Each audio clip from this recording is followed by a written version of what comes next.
Bendiga, Iglesia de Gracia y Verdad. Aquí tenemos siguiendo, ¿verdad? En los devocionales, en el libro de Habacuc, y hemos estado haciendo eso para ver cómo nosotros le hacemos sentido o cómo le damos sentido a cuando pasan cosas inesperadas o difíciles de explicar en el mundo, como lo que está pasando ahora mismo, y cómo nosotros como creyentes debemos reaccionar y cómo nosotros como creyentes debemos pensar y sentirnos en esos momentos. Y Habacuc pues nos está llevando a la escuela para eso. Pues lo que hemos visto hasta ahora, para hacer un breve repaso, Habacuc ve el pecado del pueblo. Esto lo vimos en los versículos del 1 al 4. Habacuc ve el pecado del pueblo donde él está y le duele y no lo aguanta y le pregunta a Dios: Señor, ¿hasta cuándo? Y lo que vimos en los versículos 5 al 11, y es la respuesta de Dios. Dios le responde qué es lo que él va a estar haciendo en cuanto a ese pecado y esa maldad del pueblo, y Dios le responde y le dice que él va a usar a los babilonios para traer justicia, y que esta justicia que el Señor va a usar no va a tardar. Pero como habíamos dicho, esto a Habacuc lo tomó muy por sorpresa, y hoy vamos a ver esa reacción, porque los babilonios son el poder mundial que está creciendo, está creciendo en ese preciso momento. Ellos acaban de conquistar al previo poder mundial, que era Asiria, y los babilonios, además de ser paganos, son brutales en su conquista. Ellos no dejan nada vivo cuando conquistan a un pueblo. Ellos aniquilan todo. Y en la mente de Habacuc, esa respuesta de Dios significa: Dios va a permitir que los babilonios aniquilen a Judá. Y eso es un gran problema, porque eso significa que todas las promesas que Dios le hizo a nuestros antepasados, a los patriarcas, pues no se van a cumplir si él aniquila a Judá. Y esto pues obviamente no le sienta bien en el profeta, y eso es lo que vamos a ver hoy, la respuesta de él ante la respuesta de Dios. Así que vamos a verlo verso a verso. Empezamos en el versículo 12. En el versículo 12, él empieza diciendo: ¿No eres tú desde la eternidad, oh Señor, Dios mío, santo mío? No moriremos, oh Señor, para juicio los has puesto, tú, oh roca, lo has establecido para corrección. Y lo primero que él hace aquí, pues, es alabar al Señor, eh, y le dice: Señor, no eres tú desde la eternidad. Le estás recordando el pacto de Dios. Tú hiciste un pacto con Israel, se lo está recordando. Oh Señor, Dios mío, santo mío, pero a la misma vez reconociendo que él es Dios. Y él dice: por eso yo sé que a pesar de que los babilonios aniquilan todo, ellos no nos pueden aniquilar a nosotros, porque tú eres el Dios de la eternidad. No vamos a morir, solamente los vas a usar para tu juicio, los vas a usar para corrección, para con nosotros, tu pueblo. Y es irónico aquí, porque primero él está pidiendo justicia, Dios le responde: voy a traer justicia por medio de los babilonios.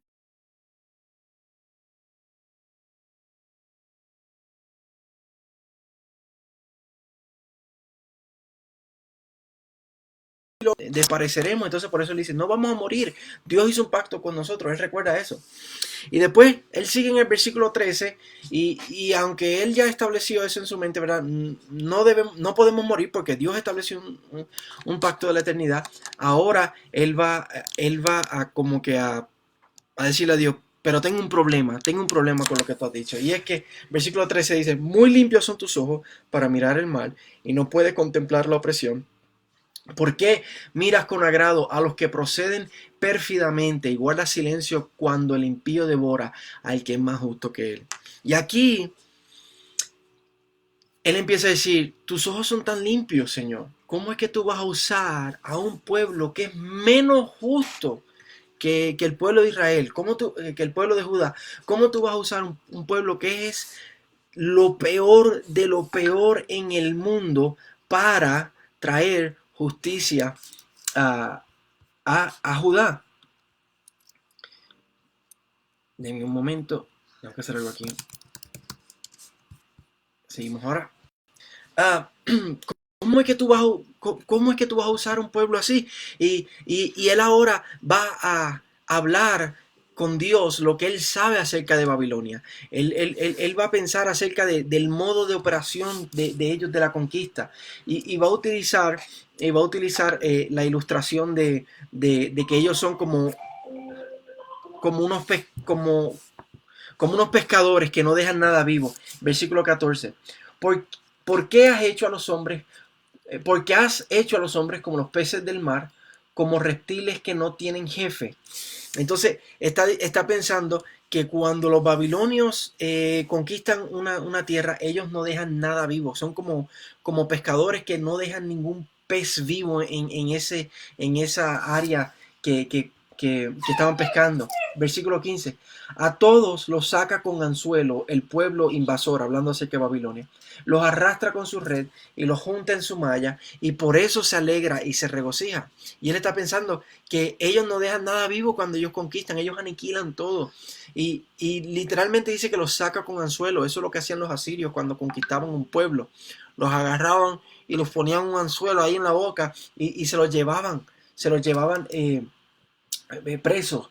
Y los arrastra con su red. Dice que, y después nos dice el versículo 15, que ellos se regocijan en esto. No tan solo es que conquistan y todo, pero es que ellos se alegran y se regocijan en esto. Versículo 16. Por eso ofrece sacrificio a su red y quema incienso a su malla, pues gracias a ella su pesca es abundante y suculenta su comida. Entonces no tan solo es que se regocijan y se alegran en cómo conquistan, sino que a la misma vez ellos creen que sus dioses le agrada eso y que es como un sacrificio a sus dioses. Y Habacuc le está diciendo, ellos son idólatras, ellos son paganos. ¿Cómo es que tú los vas a usar a ellos para justicia? Versículo 17. Vaciará pues su red y seguirá matando sin piedad a las naciones. Y él le está diciendo a Dios, si tú permites que ellos vengan a Judá, ellos van a conquistar a Judá y simplemente van a vaciar su red y van a ir al próximo pueblo y seguir conquistando. ¿Tú los vas a dejar hacer eso, Señor, con nosotros? ¿Cómo es que tú vas a dejar eso? Y versículo 1 del capítulo 2, y hasta aquí lo vamos a llevar hoy, él dice, estaré en mi puesto de guardia y sobre la fortaleza me pondré. Velaré para ver lo que él me dice y qué he de responder cuando sea reprendido. Entonces él dice, este es mi argumento de vuelta a tu contestación y voy a estar en mi puesto de guardia y voy a esperar por tu respuesta y voy a velar por lo que tú, Señor, me dices, porque es que yo no entiendo esto. Soy tu profeta, pero yo no entiendo esto. Y él sabe, dice, él sabe que él va a ser reprendido porque él todavía, o sea, él confía en el Señor, él sabe que Dios es bueno, él sabe que Dios es justo, él simplemente no entiende lo que está pasando y él sabe que Dios lo va a reprender. Se recuerda como cuando Job en el versículo 38, en el capítulo 38, cuando Dios le dice, cíñete como un varón valiente, que ahora yo voy a responderte. Él sabe que el Señor le va a responder y va a ser reprendido. Así que, ¿qué aprendemos de esto? ¿Cómo aplicamos esto a nuestra vida?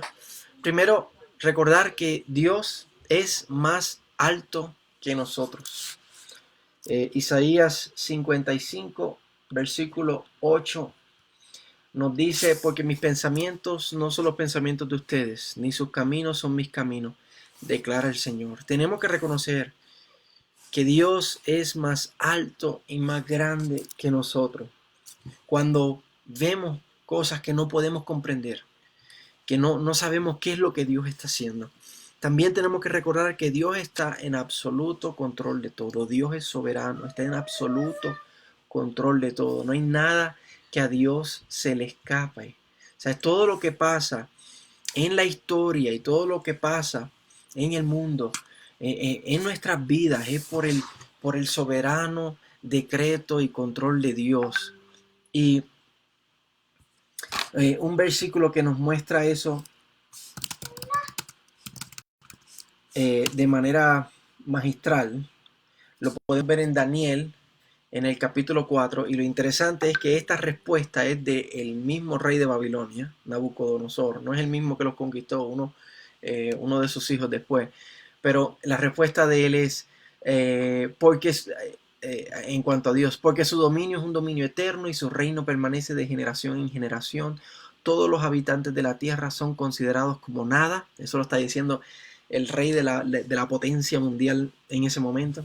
Mas él actúa conforme a su voluntad en el ejército del cielo, y entre los habitantes de la tierra nadie puede detener su mano ni decirle ¿qué has hecho? Nosotros tenemos que saber que nuestro Dios es soberano y está en absoluto control sobre todo.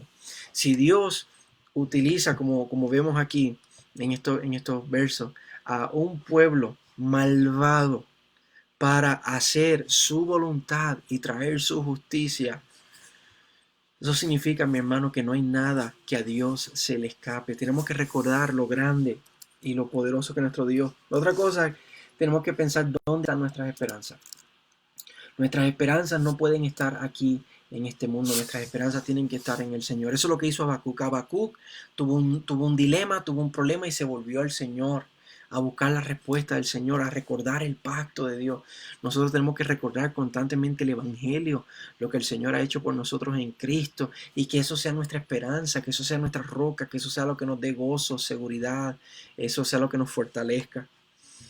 Y último, tenemos que aprender a esperar en Dios y ir a Dios para todas nuestras necesidades.